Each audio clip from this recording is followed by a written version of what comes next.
आइए सुनते हैं मुंशी प्रेमचंद की कहानी दारोगा जी। दोस्तों, कहानी पसंद आए तो वीडियो को लाइक और शेयर ज़रूर करें और चैनल को सब्सक्राइब करना बिल्कुल ना भूलें। तो आइए शुरू करते हैं आज की कहानी दारोगा जी।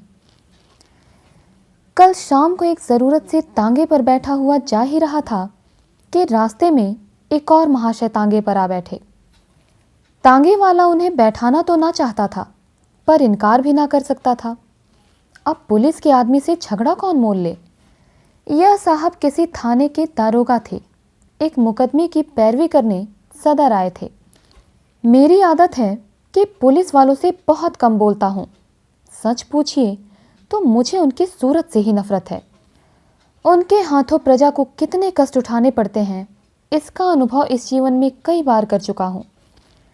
मैं ज़रा एक तरफ खिसक गया और मुंह फेर कर दूसरी ओर देखने लगा। तभी दारोगा जी बोले, जनाब, यह आम शिकायत है कि पुलिस वाले रिश्वत बहुत लेते हैं, लेकिन यह कोई नहीं देखता कि पुलिस वाले रिश्वत लेने के लिए कितने मजबूर किए जाते हैं।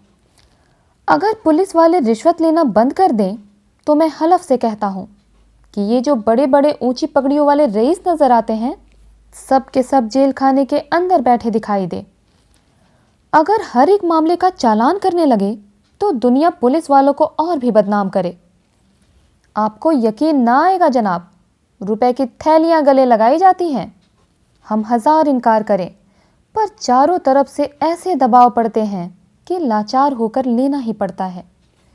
मैंने उपहास के भाव से कहा, जो काम रुपए लेकर किया जाता है वही काम बिना रुपए लिए भी तो किया जा सकता है। दारोगा जी हंसकर बोले, वह तो गुनाह बेलज्जत होगा बंदा परवर। पुलिस का आदमी इतना कट्टर देवता नहीं होता, और मेरा ख्याल है कि शायद कोई इंसान भी इतना बेलौस नहीं हो सकता। और सिंघों के लोगों को भी देखता हूँ, मुझे तो कोई देवता ना मिला। मैं अभी इसका कुछ जवाब दे ही रहा था कि एक मियाँ साहब लंबी अचकन पहने, तुर्की टोपी लगाए, तांगे के सामने से निकले। दारोगा जी ने उन्हें देखते ही झुक कर सलाम किया, और शायद मिजाज शरीफ पूछना ही चाहते थे कि उस भले आदमी ने सलाम का जवाब गालियों से देना शुरू किया। और जब तांगा कई कदम आगे निकल गया तो वह एक पत्थर लेकर तांगे के पीछे दौड़ा। तांगे वाले ने घोड़े को और तेज किया। उस भले मानुस ने भी कदम तेज किए और पत्थर फेंका। मेरा सिर बाल बाल बचा। उसने दूसरा पत्थर उठाया, वह हमारे सामने आकर गिरा। तीसरा पत्थर इतनी जोर से आया कि दारोगा जी के घुटने में बड़ी चोट आई। पर इतनी देर में तांगा इतनी दूर निकल आया था कि हम पत्थरों की मार से दूर हो गए थे। हाँ, गालियों की मार अभी तक जारी थी। जब तक वह आदमी आंखों से ओझल न हो गया, हम उसे एक हाथ में पत्थर उठाए गालियां बकते हुए देखते रहे। जब चित्त जरा शांत हुआ तो मैंने दारोगा जी से पूछा, यह आदमी कौन है साहब? कोई पागल तो नहीं है? दारोगा जी ने घुटने को सहलाते हुए कहा, पागल नहीं है साहब, मेरा पुराना दुश्मन है। मैंने समझा था जालिम पिछली बातें भूल गया होगा, वरना मुझे क्या पड़ी थी कि सलाम करने जाता। मैंने पूछा, आपने इसे किसी मुकदमे में सज़ा दिलाई होगी? बड़ी लंबी दास्तान है जनाब, बस इतना ही समझ लीजिए कि अगर इसका बस चले तो मुझे जिंदा ही निकल जाए। आप तो शोक की आग को और भड़का रहे हैं, अब तो वह दास्तान सुने बगैर तस्कीन ना होगी। दारोगा जी ने पहलू बदल कर कहा, अच्छी बात है, सुनिए। कई साल हुए मैं सदर में ही तैनात था। बेफिक्री के दिन थे, ताज़ा खून। एक माशूक से आंख लड़ गई। आमदरफ्त शुरू हुई। अब भी जब उस हसीना की याद आती है तो आंखों से आंसू निकल आते हैं। बाजारों औरतों में इतनी हया, इतनी वफा, इतनी मुरव्वत मैंने नहीं देखी। 2 साल उसके साथ इतने लुत्फ से गुजरे कि आज भी उसकी याद करके रोता हूँ। मगर किस्से को बढ़ाऊंगा नहीं, वरना अधूरा ही रह जाएगा। मुख्तसर यह कि 2 साल के बाद मेरे तबादले का हुक्म आ गया। उस वक्त दिल को जितना सदमा पहुँचा, उसका जिक्र करने के लिए दफ्तर चाहिए। बस यही जी चाहता था कि इस्तीफ़ा दे दूँ। उस हसीना ने यह खबर सुनी तो उसकी जान से निकल गई। सफ़र की तैयारी के लिए मुझे 3 दिन मिले थे। ये 3 दिन हमने मंसूबे बांधने में काटे। उस वक्त मुझे अनुभव हुआ कि औरतों को अक्ल से खाली समझने में हमने कितनी बड़ी गलती की है।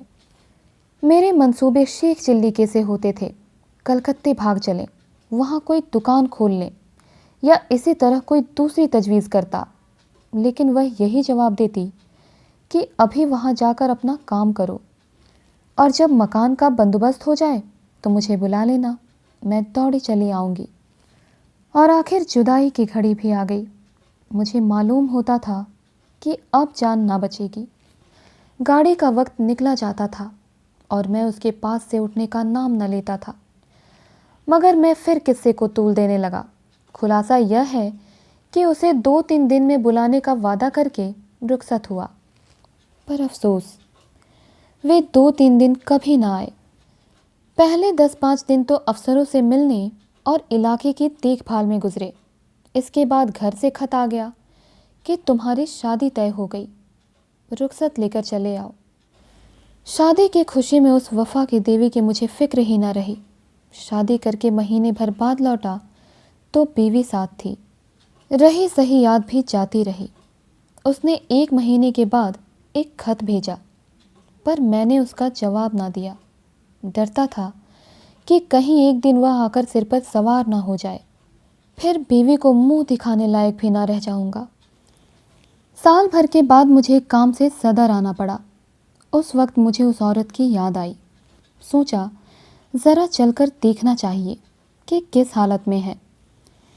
मैंने फ़ौरन अपने खत ना भेजने और इतने दिनों तक ना आने का जवाब सोच लिया और उसके द्वार पर जा पहुंचा। दरवाज़ा साफ सुथरा था, मकान की हालत भी पहले से अच्छी थी। दिल को खुशी हुई कि इसकी हालत इतनी ख़राब नहीं है जितनी मैंने समझी थी। और क्यों ख़राब होने लगी? मुझ जैसे दुनिया में क्या और आदमी नहीं है? मैंने दरवाज़ा खटखटाया। अंदर से वह बंद था। आवाज़ आई, कौन है? मैंने कहा, वाह, इतनी जल्दी भूल गई। मैं हूँ, बशीर। कोई जवाब ना मिला। आवाज़ उसी की थी, इसमें कोई शक नहीं। फिर दरवाज़ा क्यों नहीं खोलती? ज़रूर मुझसे नाराज़ है। मैंने फिर किवाड़ खटखटाए और लगा अपनी मुसीबतों का किस्सा सुनाने। कोई 15 मिनट के बाद दरवाज़ा खुला। हसीना ने मुझे इशारे से अंदर बुलाया और चट किवाड़ बंद कर लिए। मैंने कहा, मैं तुमसे मुआफ़ी मांगने आया हूँ। यहाँ से जाकर मैं बड़ी मुश्किल में फंस गया। इलाका इतना ख़राब है कि दम मारने की मोहलत नहीं मिलती। हसीना ने मेरी तरफ ना देखकर ज़मीन की तरफ ताकते हुए कहा, मुआफ़ी किस बात की? तुमसे मेरा निकाह तो ना हुआ था? दिल कहीं और लग गया तो मेरी याद क्यों आती? मुझे तुमसे कोई शिकायत नहीं। जैसा और लोग करते हैं वैसा ही तुमने भी किया। यही क्या कम है कि इतने दिनों बाद इधर आ तो गए। खैरियत से तो रहे। किसी तरह जिंदा हूँ। शायद जुदाई में घुलते घुलते यह तोंद निकल आई है। खुदा झूठ ना बुलवाए, तब से दूने हो गए हो।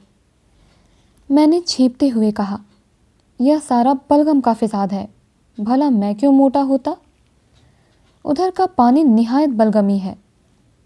तुमने तो मेरी याद ही भुला दी। अब कि उसने मेरी ओर तेज़ निगाहों से देखा और बोली, खत का जवाब तक ना दिया, उल्टे मुझे को इल्ज़ाम देते हो। मैं तो तुम्हें शुरू से बेवफा समझती थी और तुम वैसे ही निकले। बीवी लाए और मुझे खत तक ना लिखा। मैंने ताज्जुब से पूछा, तुम्हें कैसे मालूम हुआ कि मेरी शादी हो गई? उसने रुखाई से कहा, यह पूछ कर क्या करोगे? झूठ तो नहीं कहती। बेवफा बहुत देखे, लेकिन तुम सबसे बढ़कर निकले। तुम्हारी आवाज़ सुनकर तो जी में आया कि दुत्कार दूं, लेकिन यह सोचकर दरवाज़ा खोल दिया कि अपने दरवाजे पर किसी को क्या जलील करूं। मैंने कोट उतारकर खूंटी पर लटका दिया, जूते भी उतार डाले और चारपाई पर लेट कर बोला, लैली देखो, इतनी बेरहमी से ना पेश आओ। मैं तो अपनी ख़ताओं को खुद तस्लीम करता हूँ और इसीलिए अब तुमसे मुआफ़ी मांगने आया हूँ। ज़रा अपने नाजुक हाथों से एक पान तो खिला दो। सच कहना, तुम्हें मेरी याद काहे को आती होगी? कोई और यार मिल गया होगा। लैली पानदान खोलकर पान बनाने लगी कि एकाएक किसी ने किवाड़ खटखटाए। मैंने घबरा कर पूछा, यह कौन शैतान आ पहुंचा? हसीना ने होठों पर उंगली रखते हुए कहा, यह मेरे शौहर हैं। तुम्हारी तरफ से जब निराश हो गई तो मैंने इनके साथ निकाह कर लिया। मैंने त्योरियां चढ़ाकर कहा, तो तुमने मुझसे पहले ही क्यों ना बता दिया? मैं उल्टे पांव लौट जाता तो यह नौबत क्यों आती? न जाने कब की यह कसर निकाली। मुझे क्या मालूम कि यह इतनी जल्दी आ पहुँचेंगे। रोज़ तो पहर रात गए आते थे। फिर तुम इतनी दूर से आए थे, तुम्हारी कुछ खातिर भी तो करनी थी। यह अच्छी खातिर की। बताओ अब मैं कहाँ जाऊँ? मेरी समझ में खुद कुछ नहीं आ रहा है। या अल्लाह, किस अजाब में फंसी। इतने में उन साहब ने दरवाज़ा खटखटाया। ऐसा मालूम होता था कि किवाड़ ही तोड़ डालेगा। हसीना के चेहरे पर एक रंग आता था, एक रंग जाता था। बेचारी खड़ी कांप रही थी। बस ज़बान से यही निकलता था, या अल्लाह रहम कर। बाहर से आवाज़ आई, अरे तुम क्या सरे शाम से सो गई? अभी तो 8 भी नहीं बजे। कहीं सांप तो नहीं सूंघ गया? अल्लाह जानता है, अब और देर की तो किवाड़ ही चिरवा डालूंगा। मैंने गिड़गिड़ा कर कहा, खुदा के लिए मेरे छिपने की कोई जगह बताओ। पिछवाड़े कोई दरवाज़ा नहीं? ना। संडास तो है? सबसे पहले वह वहीं जाएंगे। अच्छा, वह सामने कोठरी कैसी है? हाँ है तो, लेकिन कहीं कोठरी खोल कर देखा तो? क्या बहुत डबल आदमी है? तुम जैसे दो को बगल में दबा ले। तो खोल दो कोठरी। वह ज्यों ही अंदर आएगा मैं दरवाज़ा खोलकर निकल भागूंगा। हसीना ने कोठरी खोल दी। मैं अंदर जा घुसा। दरवाज़ा फिर बंद हो गया। मुझे कोठरी में बंद करके हसीना ने जाकर सदर दरवाज़ा खोला और बोली, क्यों किवाड़ तोड़े डालते हो? आ तो रही हूँ। मैंने कोठरी के किवाड़ों के दराजों से देखा। आदमी क्या पूरा दीव था। अंदर आते ही बोला, तुम सरे शाम से सो गई थी? हाँ, ज़रा आँख लग गई थी। मगर मुझे तो ऐसा मालूम हो रहा था कि तुम किसी से बातें कर रही हो। वहम की दवा तो लुकमान के पास भी नहीं। मगर मैंने साफ सुना, कोई ना कोई तो था ज़रूर। तुमने उसे कहीं छिपा रखा है। इन्हीं बातों पर तुमसे मेरा जी जलता है। सारा घर तो पड़ा है, देख क्यों नहीं लेते? देखूंगा तो मैं ज़रूर ही, लेकिन तुमसे सीधे सीधे पूछता हूँ, बतला दो कौन था? हसीना ने कुंजियों का गुच्छा फेंकते हुए कहा, और कोई था तो घर में ही होगा ना। लो, सब जगह देखाओ। सोई तो है नहीं कि मैंने कहीं छिपा दी हो। वह शैतान इन चकमों में ना आया। शायद पहले भी ऐसा ही चरका खा चुका था। कुंजियों का गुच्छा उठाकर सबसे पहले मेरी कोठरी के द्वार पर आया और उसके ताले को खोलने की कोशिश करने लगा, पर गुच्छे में उस ताले की कुंजी ना थी। बोला, इस कोठरी की कुंजी कहाँ है?